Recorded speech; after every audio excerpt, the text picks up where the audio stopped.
Hello and welcome to Visible Voices. The Visible Project is a Leeds-based initiative aimed at improving the outcomes of adults that have experienced any form of childhood sexual abuse. The Visible Project is made up of two equally important groups. The Strategic Steering Group, which consists of both statutory and voluntary organisations within Leeds, and the Visible Leadership Reference Group. This podcast is by the Visible Leadership Reference Group, which consists of people who have experienced any form of childhood sexual abuse, otherwise known as CSA survivors.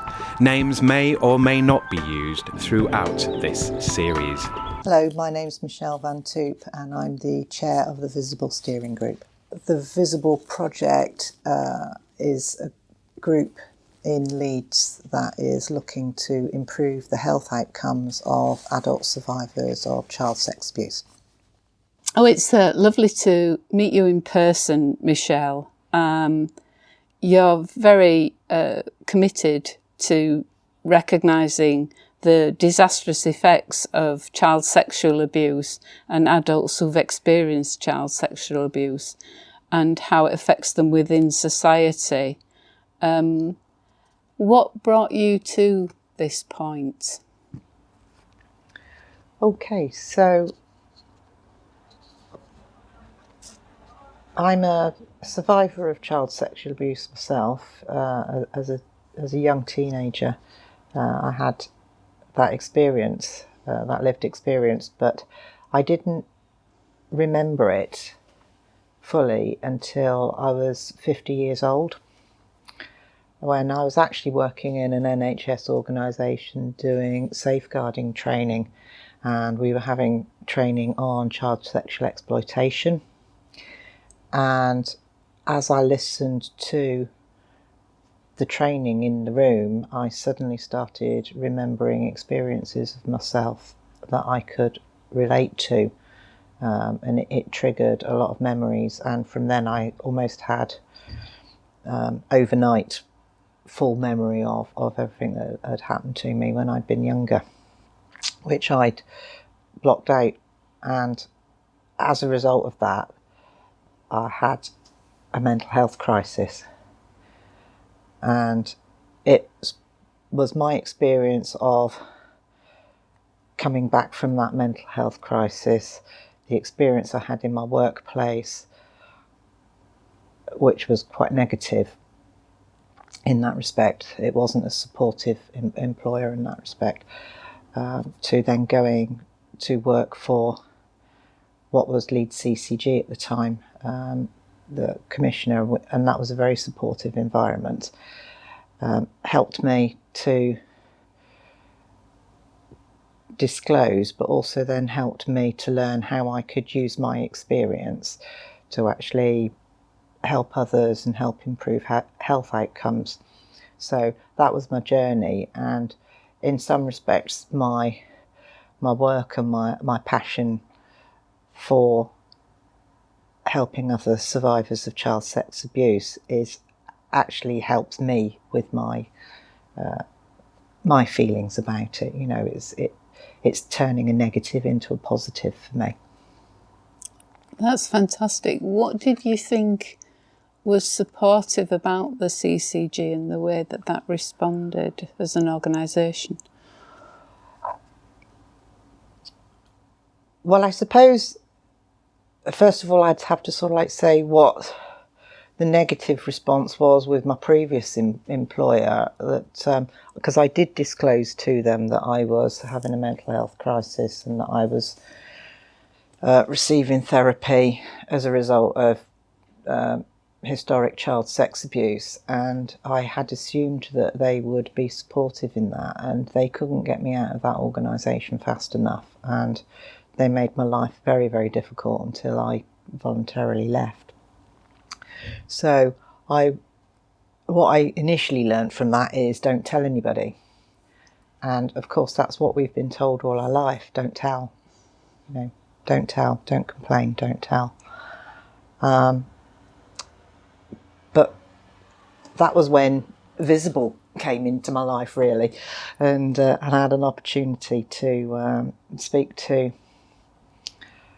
Tessa and some other people that were involved in Visible, and they asked me to get involved in that. And the initial piece of work we were doing was getting large organisations to accept the Visible policy statement, which was about having psychologically safe spaces for employees in the workplace to disclose. And in taking that to our board, I used that actually as a positive experience to disclose that I was a CSA survivor and why it was so important that we had these psychologically safe places.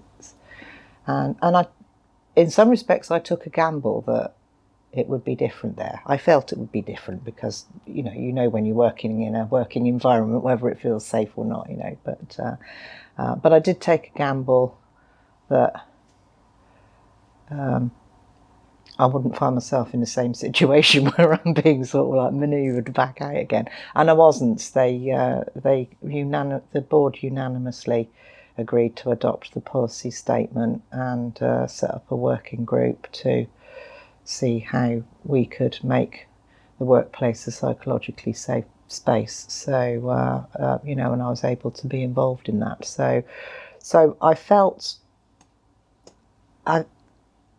it from two different ends. I do understand why people don't disclose, because unfortunately not all organisations are safe for people to do that. But if you're lucky and you're working in an organisation where people are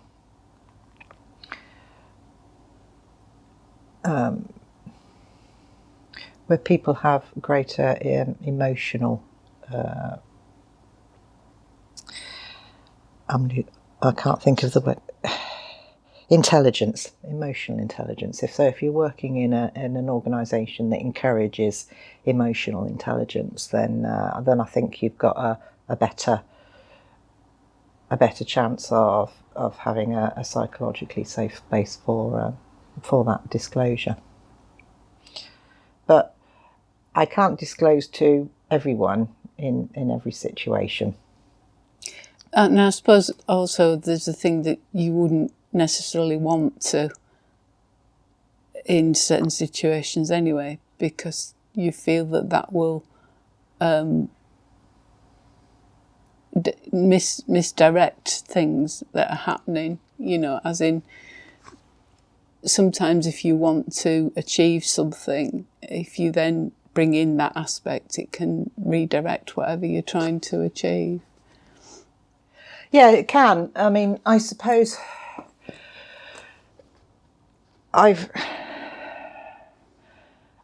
what I've learned, and it's the unfortunate aspect of it, is that when you do disclose to people, it very often changes how they are with you. It changes how they see you, and it changes how they act towards you. So I think that's the biggest danger with that. It's more of a difficulty with family for me. This isn't a subject I could discuss with my family, and I probably wouldn't even tell them that I'm doing this podcast because it's not a conversation I want to have with them. There's too much history and blame and shame involved in that, so I couldn't have that with close family. And it's not something that, having disclosed at work, I have to wave a banner at all the time to sort of like say, what about CSA victims here? And, I'm a CSA victim. How about treating people like that? You don't have to be honest. It's enough that you're out, if you know what I mean. And, people know that you're out.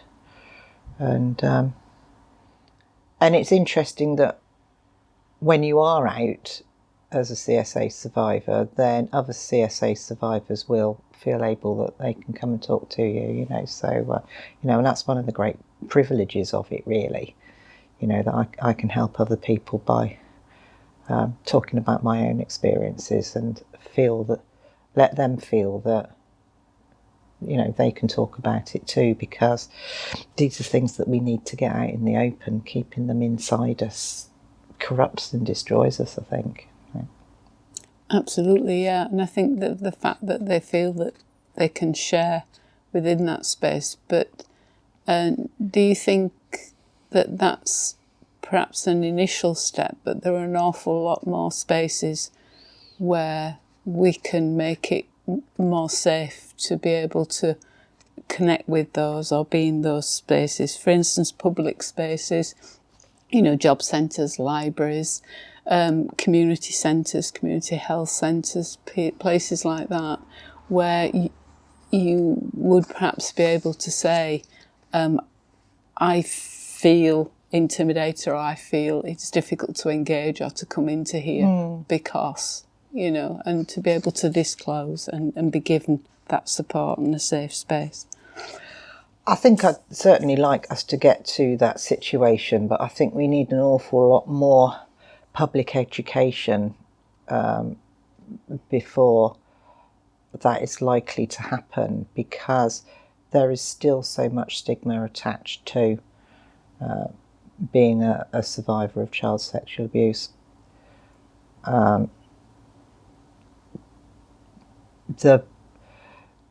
The ironic thing is that the perpetrator isn't the one that ends up carrying the shame around with them for the rest of their life. The child does, and the child grows into an adult that is being stigmatised and shamed because of what happened to them. They, as if somehow they were complicit in the violence that was perpetrated on them.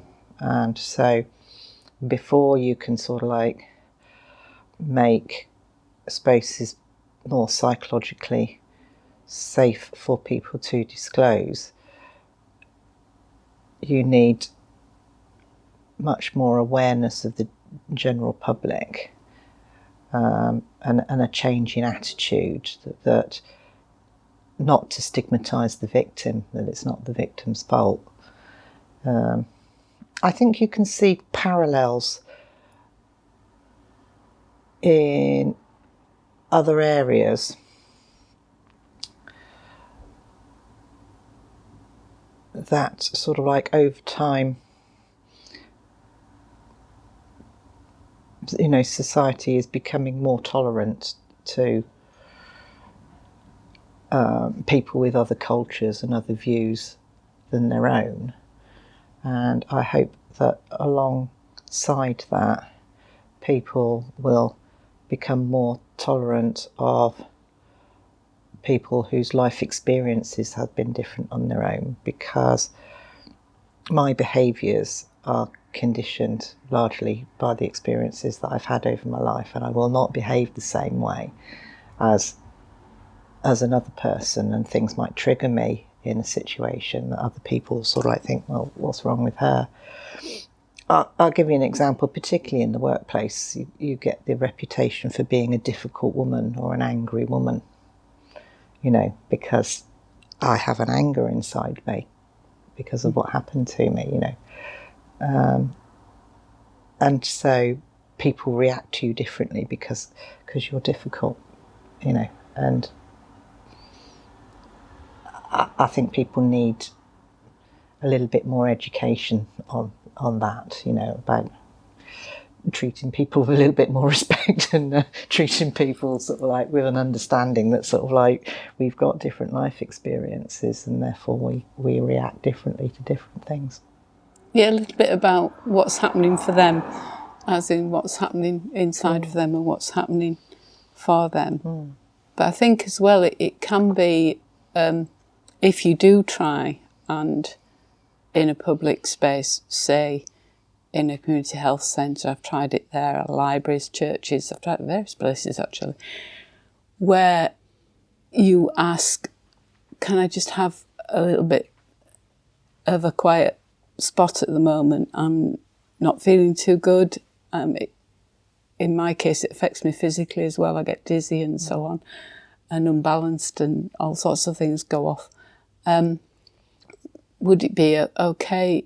And suddenly, even though they may say, oh, there's a first aid room, next to wherever it is, the lift or something, and take you there and put you in the first aid room, you suddenly feel blamed, you suddenly feel guilty, you suddenly feel that you have, it's your fault. You've caused, and that we're being a nuisance. Yeah, rather than having that open space that you can go into, which is not normal. It's not abnormal for somebody to say, "Look, can I have a little bit of space?" Or if you had that area where people can retreat to, that's called a quiet spot or whatever it's called, you wouldn't feel that it is so difficult and awkward and annoying, and therefore you're to blame for causing that annoying or difficult thing. Yeah. I mean, we need compassionate people. We need compassionate organisations as well. That understand that. Yeah, I agree with you. And do you feel that we're progressing towards, for instance, the ICB recognising trauma and adults with child sexual abuse as part of that trauma?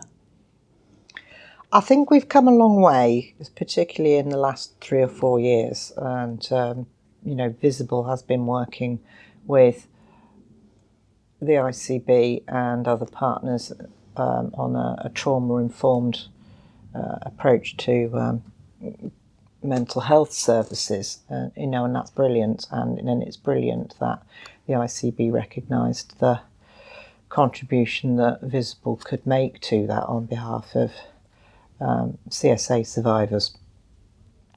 But I think there's still a long way to go. I think there are 2 areas where we can work on to make even further improvements. The first is a recognition that CSA survivors have poorer health outcomes than the rest of the population, and they're not just about mental health outcomes, that they have physical health outcomes that are poorer as a result of the childhood trauma that they had. Because there's a tendency to just see the effects of child sex abuse as a mental health issue. And it is a mental health issue. It's a serious mental health issue for some people, and it's a lifelong mental health issue. So we need mental health services that are accessible to trauma survivors for the whole of their life. But there are physical health outcomes that are poorer as a result as well. For instance, I'm a heavy smoker, and I've often overeat, and the health service recognises that smoking and poor diet lead to poor health outcomes, but they don't recognise that the reason for all of those behaviours is trauma. So if they treated the trauma rather than the smoking, perhaps that would be more successful. The second area where I think the ICB and commissioners in general need to work is, so the second area where commissioners can do a lot more work, and I think this is the work that needs to be done, and I hope Visible will help with this, is in terms of strategy, because the Leeds Health and Wellbeing Strategy doesn't actually mention child sex abuse at all. It only mentions trauma in terms of mental health outcomes. And I think part of that reason is because they don't collect data about or relating to survivors of child sex abuse. There's a mental health data set so that they can collect data about people suffering from mental health, but they don't recognise abuse survivors, child sex abuse survivors, as a cohort of people, and therefore they don't collect the data, and there's therefore no way that they can actually do a needs assessment in terms of what the health needs are of that cohort of people. And I think there's a tendency to think that it's just a small amount of people. But research in other parts of the country has suggested that up to 1 in 10 people can have experienced child sex abuse in their earlier life. And if you extrapolate that against the population of Leeds, which is over 800,000, you're talking about potentially a cohort of 80,000 people that are carrying the effects of child sex abuse in the bodies and in the minds. And it's not a small cohort of people. It's an invisible cohort of people because people don't disclose and people don't like talking about it, So those are the things that we need to do. I think as well, it can, the ripple effect of that is it can affect education as well, and as we were saying, employment and all the other areas. Absolutely, and actually the Leeds Health and Wellbeing Strategy recognises that there are lots of other determinants to people's health, not just access to health services, so education and housing and interactions with the criminal justice system are and social services are major components to people's overall health outcomes. And as we know, CSA touches all of those areas in people's lives. So, we need a much more holistic approach, but we do need to have a proper needs assessment of the cohort of people that are adult survivors of child sex abuse so that we can properly commission appropriate services for them rather than just guesswork and touching at the edges like we're doing at the moment. Yeah, that'd be great if there could be at least some attempt to make sure that there's that kind of overall broader awareness and support out there, because I just don't think it is. For instance, dental practices. Certainly there's some of the groups that I'm a member of who are all survivors who, for instance, don't want to go to the dentist because they're going to put things in the mouth or they're going to be touching them.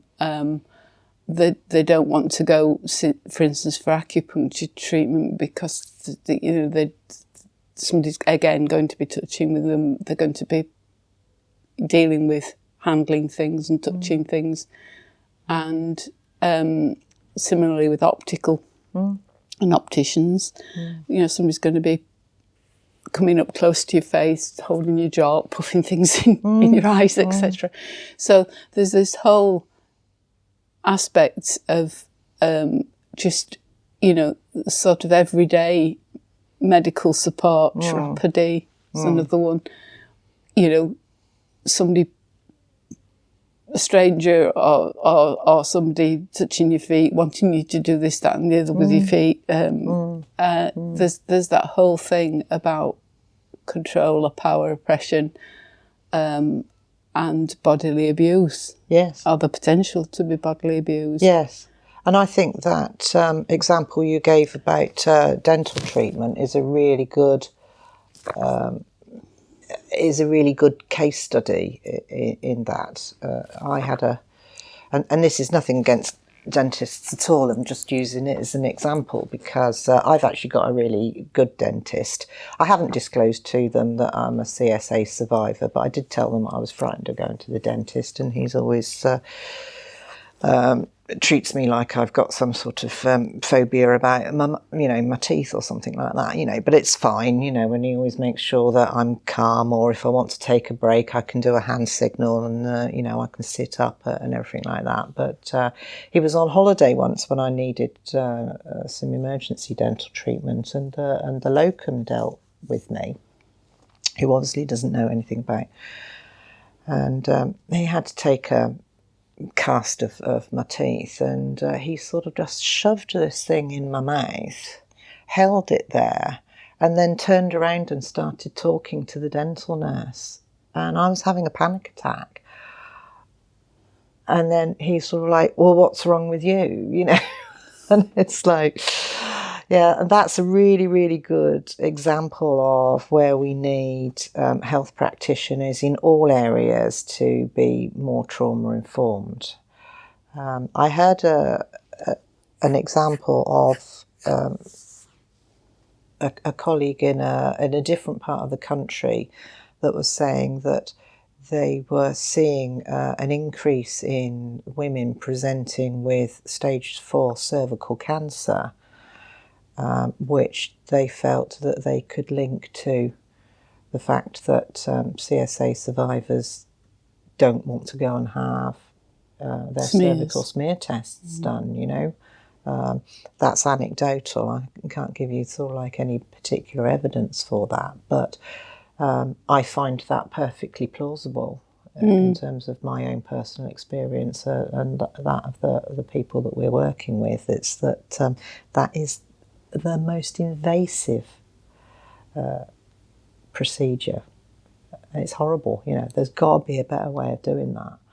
Yeah, I think that whole thing of looking at alternatives to the way that the procedure is done, but also making sure that you trust and are comfortable with the environment, the atmosphere, with who you are being with, and also that you get a chance to handle any equipment and things like that beforehand and so on. Certainly I've had to go through all that because I had vaginal cancer, so I had to go through all that sort of system, and found that because I was fetching up because of the panic, that the only way to do that was to slowly and gradually introduce the relationship and the trust and the materials that have been involved and all the rest of it.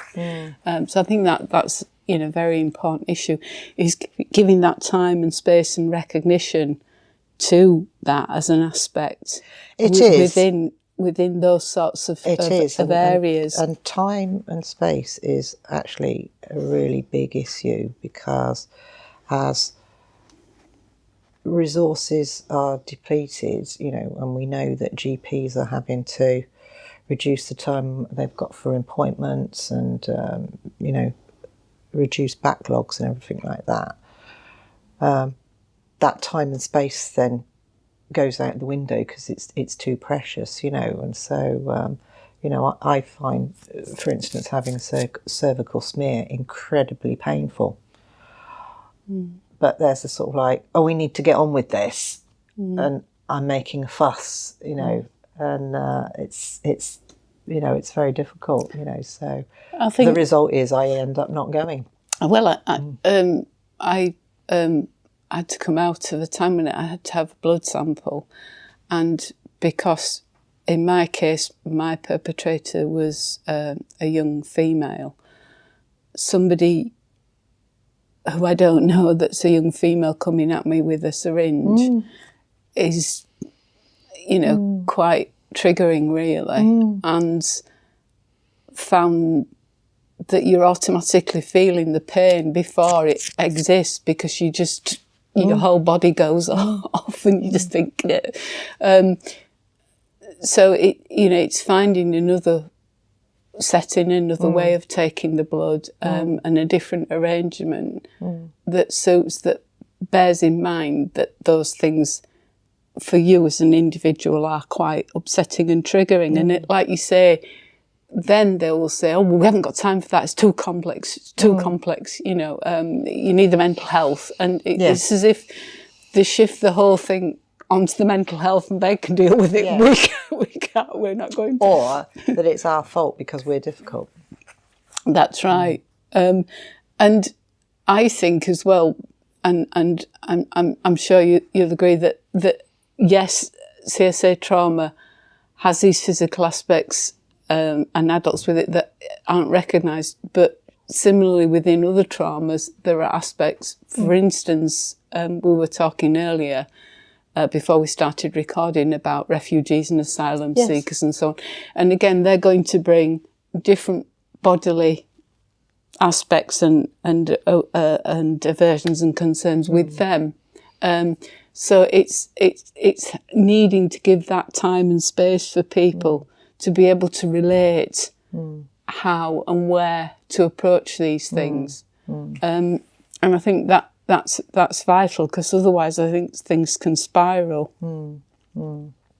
And certainly within the groups that I'm within, who are survivors, there are times when the emergency services as a whole have responded abysmally. There is just no acknowledgement whatsoever. Yes.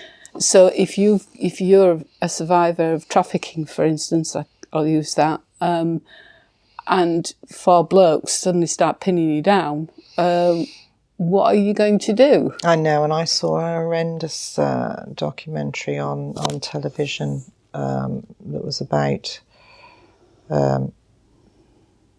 it was about investigating the police service, and there was a woman there who was clearly having a mental health crisis, and the police were grabbing her and restraining her, and if you've been a victim of sexual violence, that is going to make you worse. It's going to make you completely freak out, and you saw from their body cams how that situation escalated from her wanting to jump off a bridge to being arrested and being thrown in the back of a car with a spit hood, those sorts of things. And and I'm not having a go at the police. I know they have a difficult job, but it's like,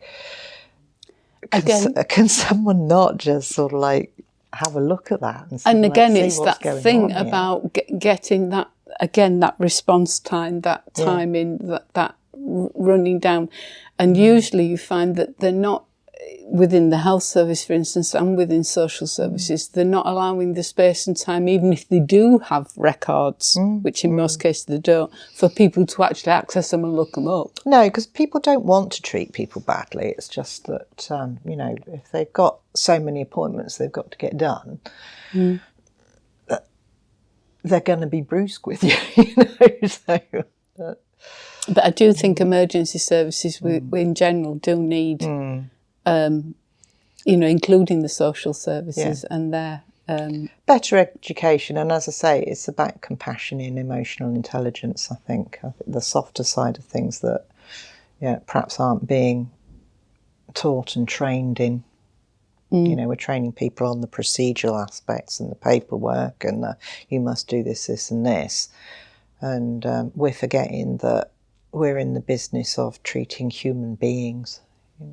And I think prevention of escalation and further damage, both physically to themselves and other people, as part of that, it needs that connection, and it needs that. Yeah. And we certainly haven't got it there at the moment. I mean, one of the visible members has been in crisis 3 times this year so far. Another one has been rehoused twice. I, for instance, was homeless for a period, and when I requested with the housing department that I needed to know and feel confident and secure about the neighbourhood, because my perpetrator was a neighbour, and also because lots of subsequent things have happened, including a criminal neighbour above the disabled flat I was in who flooded their flat to cover up their criminality and ended up destroying everything in my flat. So that kind of need and concern about safety and wanting to know that there's that safety as well as accessibility in my case, because I'm disabled there, was again, for that kind of accommodation, you're going to have to wait 18 months. Well, what do you do in the meantime? And also, we can't vet people in neighbourhoods. You will have to do that yourself. No. Now, you need some support, or at least somebody there to help you to go around to get to know the people in that neighbourhood. You need a little bit of history about that particular flat or whatever it might be, or house or whatever, or accommodation. You need some support there to do that, not to be thrown in there and then you go out. Here's the keys, off you go.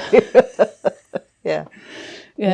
So I think what I'm saying is that within housing, within education, within the emergency services, within the public sector as a whole, if we can get that, at least what's happening for you, why is there some concern? Yes. Why is there? Yes.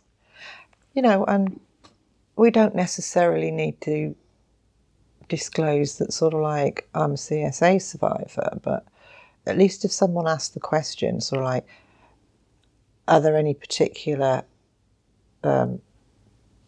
areas that you're going to need additional help in? You know, if somebody at least asks that question, you know, you wouldn't need to sort of say it's because... It does make me wonder, you see, because one of the people I cared for who had progressive MS as a health condition had an MS card, and he could hold that card up, and people know that he had particular needs. So it does make you wonder if there's some way of being able to get a commonly recognised flagging system. Yeah, I know that someone in the reference group a few years ago, and this was before lockdown, so, you know, perhaps we could, you know, look at resurrecting it, had this piece of paper that they said, "This is me," and they wrote down on that. And I do remember that I gave it to, I thought, oh, this is a really good idea. So I don't actually have to tell you, but you can read it. You know, and I do remember giving it to a health professional when I went for a particular procedure once. And I've not used it since, but I found it helpful at the time. So, you know, perhaps that is something that we can look at resurrecting again if people would find that helpful. The other thing I came across that's a bit like that was something called an access rider, which is where you log that, you know, what kind of support you'll need for access, but also for that space and for being in that space, and what you might need to bring with you or find or locate in that space. Also, for instance, you can indicate timescales and things like that on, you know, if I go quiet for an hour and I look like I'm drifting off, maybe some sort of intervention, you know, that kind of thing. And those access riders are apparently recognised by the Department of Work and Pensions. Oh, right. Yeah, I didn't know about that. I don't know too much about them. I know that on Survivor's website, they have some sort of link there for accessing information about access riders. Right. But what I'm saying is that again, that kind of idea of having something that clearly states, because what can happen, I'm sure you'll be aware of this as well, is that, for instance, you can become involuntary mute or in a panic, so you're unable to